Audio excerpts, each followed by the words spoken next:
영화 클레오의 세계가 도착했습니다. 이 작품은 마리아 마슈켈리 바르사크 감독의 신작인데요. 고백을 먼저 드리자면 저는 지금까지 마리아 마슈켈리 감독의 작품은 한 편도 만나지 못했습니다. 솔직히 이름도 처음 들어봤는데요. 영화 관람을 찾아보니 이 작품은 제76회 칸 영화제 비평가 주간에 개막작으로 선정된 작품이더라고요. 전문가들 사이에서 어느 정도 미학적 우수성이 입증된 작품이겠죠. TMI지만 76회 칸 영화제에서는 얼마 전 개봉했던 아키 카우리스마키 감독의 신작 사랑은 낙엽을 타고가 심사위원 대상을 수상하기도 했습니다. 그러면 이제 본격적으로 영화의 내적인 이야기로 들어가겠습니다. 결론부터 말씀드리겠습니다. 저는 클레오의 세계 좋았습니다. 이 작품은 아이가 주인공이고 아이의 시선으로 진행되는 영화인데요. 그래서 기본적으로 소담하고 안온한 톤이 눈에 띕니다. 그럼에도 불구하고 한편으로는 아슬아슬하고 가슴 아프게 하는 내적인 스펙타클이 굉장한 영화로 느껴지는데요. 연출도 유려했지만 클레오 역의 루이스 모로와 팡자니의 연기가 너무 좋았습니다. 결국 이 작품의 핵심은 두 인물 클레오와 글로리아일 것입니다. 그들의 관계, 그들 각각의 성장이 중요할 텐데요. 그에 대한 이야기를 비롯하여 제목 분석, 눈과 안경, 그림, 고래와 바다, 엄마에 대한 영화의 정의, 곱슬머리, 글로리아의 눈물, 그리고 마지막으로 결말 해석에 대한 이야기까지 클레오의 세계 끝장 리뷰 지금 시작합니다.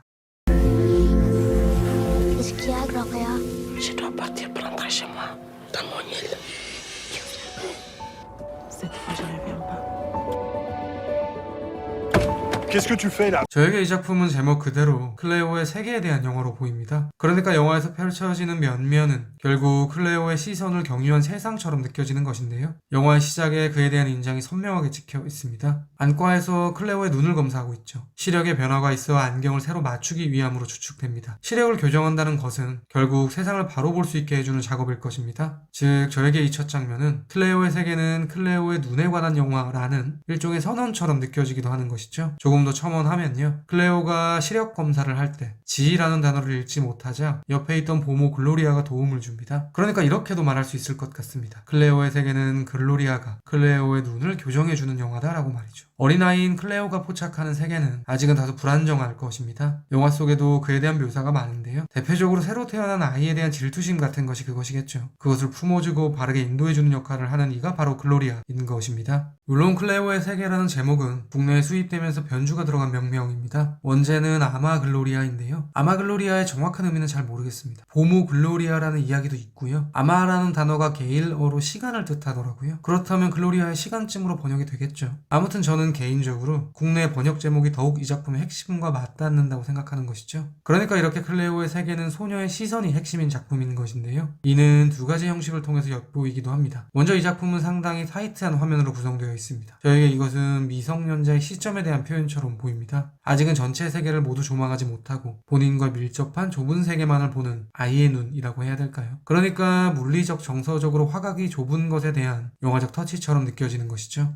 다음은 그림입니다. 이 작품은 중간중간 사파 형식으로 특정 이야기들이 그림으로 묘사되고 있는데요. 클레오 출생 후 친모의 장례식장 장면도 있었고요. 클레오가 앞을 보지 못하게 된 듯한 악몽도 있었죠. 저에게는 아이가 주체가 된 상상, 꿈 등을 그림으로 표현한 것처럼 보이기도 하더라고요. 세상을 동화로 보는 것은 아이들만의 특권일 테니까요. 그러면 이제 챕터 1의 마지막으로 클레오의 성장 영화라는 측면에 대한 이야기를 말씀드리도록 하겠습니다. 작품 속 클레오가 글로리아의 고향인 아프리카 카보 베르데에서 보내는 일정은 저에게는 일종의 성장의 과정처럼 보이기도 하는데요. 특히 그것은 바다와 수영을 통해서 비유되고 있습니다. 우선 바다에서 글로리아가 클레오에게 수영을 가르쳐주는 장면이 있죠. 그러니까 이렇게 글로리아의 도움이 있어야만 바다에 떠있을 수 있던 클레오가 스스로 바다에 뛰어드는 순간이 있습니다. 바로 영화의 종반부 절벽. 신생아를 못살게 굴던 클레오는 글로리아에게 한 소리를 듣게 되고요. 뛰쳐나와 절벽으로 향합니다. 그런데 이 장면은 클레오가 한번 와본 장소입니다. 세자르와 친구들이 뛰어놀던 장소인데요. 당시에 그들은 클레오를 두고 쟤는 아직 어려서 안 돼 라고 말을 했습니다. 그러니까 반대로 클레오가 바다에 뛰어든다는 사실은 소녀가 세자르만큼 성장한 것이라고 볼 수도 있는 것이죠. 조금 더 파보면요. 저에게 글로리아는 비유적 의미에서 고래로 보이기도 하는데요. 아시다시피 고래는 모계 사회를 이루고 사는 포유류고요. 엄마 고래가 특히 딸에게 여러 지식을 계승한다고 하더라고요. 그러니까 글로리아가 클레오에게 전해주는 수영을 포함한 여러 가지의 삶의 지혜들은 엄마 고래가 딸 고래에게 학습하는 무엇처럼 느껴지기도 하는 것입니다. 제가 이렇게 생각한 가장 큰 이유는 글로리아가 차고 있는 목걸이 때문인데요. 고래 지느러미 형상을 하고 있고요. 영화 속에서 반복되며 강조되고 있기도 합니다. 글로리아는 클레오가 돌아가는 날 이 목걸이를 선물로 주죠. 고래로 비유되는 두 모녀 간의 마지막 계승이라고 해야 될까요? 물론 클레오는 아직 6살입니다. 그녀가 성인으로의 성장을 했다고 말할 수는 없을 것이고요. 다만 다음과 같은 측면에서의 발돋움을 했다고 볼 수 있을 것 같은데요. 클레오는 카보베르데에서 지내는 동안 임신과 출산을 목격했고요. 비유적 엄마 글로리아가 영원히 본인만을 위해 존재할 수 있는 것이 아님을 체감하였습니다. 소녀는 글로리아의 사진들을 보며 이런 넋두리를 하기도 했으니까요. 글로리아는 나와의 추억 말고도 다른 추억들이 많다는 취지의 멘트. 그러니까 클레오는 본인도 언젠가는 독립을 해야 된다는 자각, 여성으로서 선택할 수 있는 혹은 찾아올 수 있는 미래 등에 대한 경험을 한 것이고요. 저는 이것이 소녀의 성장을 이루는 핵심이라고 생각합니다.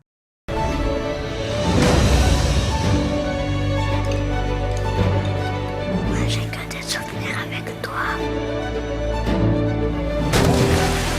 Faites que Gloria revienne. 챕터 1에서 언급드렸듯 저에게 글로리아와 클레오는 비유적 모녀 관계처럼 느껴집니다. 둘 모두 곱슬머리라는 설정도 의도라는 추측이 들기도 하는데요. 저는 이 지점에서 이런 질문을 해보게 되더라고요. 그렇다면 이 작품이 정의하는 엄마란 무엇인가? 가장 두드러지는 특징은 탈혈연일 것입니다. 우선 글로리아와 클레오도 혈연 관계가 아니고요. 정확한 배경이 드러나진 않지만 세자르 역시 글로리아의 친아들이 아닌 것처럼 표현되고 있습니다. 그럼에도 불구하고 글로리아는 그들을 모두 친자식처럼 포용하고 보듬죠. 반대로 페르난다는 혈연으로 엮인 막 태어난 자신의 아이에게 다소 미숙한 모습을 보여 글로리아의 도움을 받기도 합니다. 엄마에게 아이를 맡기고 놀러 나가기도 하죠. 그러니까 클레오의 세계는 기존의 통념 속 엄마라는 개념을 재정립하는 영화인 것입니다. 악랄하게 말해 낳았다는 사실이 엄마가 되는 필요 조건은 아니다라고 해야 될까요? 마음과 태도 등의 정서적 문제가 더 주요한 조건이라고 말하고 있는 것이죠. 그러면 이제 리뷰의 마지막으로 영화의 결말에 대한 저의 견해를 말씀드리겠습니다. 클레오의 세계의 끝은 글로리아와 클레오의 헤어짐입니다. 어떻게 보면 특별할 게 없어 보일지도 모르겠는데요. 저에게는 이 작품의 또 다른 줄기를 엿볼 수 있는 시퀀스처럼 느껴지더라고요. 그것은 바로 글로리아의 눈물 때문입니다. 공항에서 두 여성은 헤어지죠. 생각보다 담백하게 이별하고요. 서로 다른 방향으로 동선을 이동합니다. 이들은 다시 만날 수 있을지 모르겠습니다. 만나게 된다 해도 상당히 먼 미래가 될 것 같습니다. 클레오에게 새로운 보모가 기다리고 있기도 하고요. 글로리아 역시 호텔을 짓고 있는 것을 보니 앞으로 고향을 떠날 일은 없어 보이죠. 그러니까 그들은 암묵적인 영원한 이별을 맞이하는 것인데요. 흥미로운 점은 클레오는 울지 않고 글로리아만이 눈물을 보인다는 점입니다. 글로리아는 프랑스에서 고향을 떠날 때에도 크게 울지 않았었거든요. 제가 보기에 클레오가 눈물을 흘리지 않는 것은 소녀의 성장이 완성되었다는 영화적 표현처럼 보이는 것이고요. 물론 여기서 말하는 성장은 앞서 언급드렸듯 어른으로서의 성장은 아니고 이 작품이 요구하는 만큼의 성장이겠죠. 그렇다면 글로리아의 울음은 무엇인가? 저는 이 눈물을 보면서 글로리아와 클레오의 관계에 대해 다시 한번 꼬집어 보게 되었습니다. 앞서 언급드렸듯 둘 사이에 놓인 가장 주된 관계는 비유적 모녀일 텐데요. 한 발 더 들어가 저에게는 추가로 여성 대 여성으로서의 수평적 관계도 눈에 띄는 것이죠.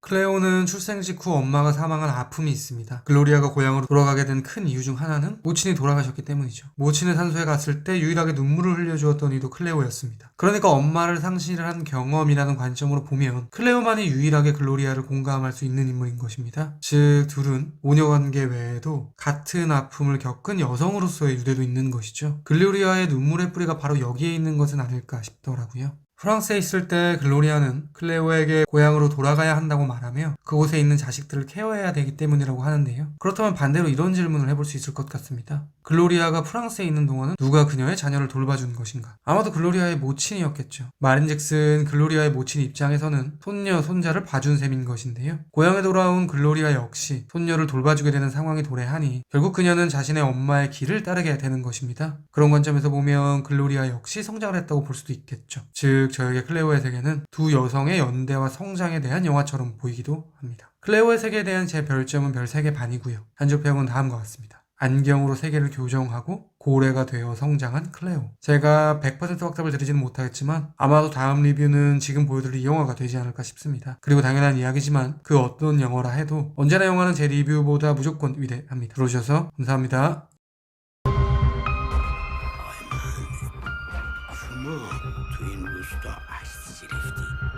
عکس ازتون خواستم. آقای مهندس این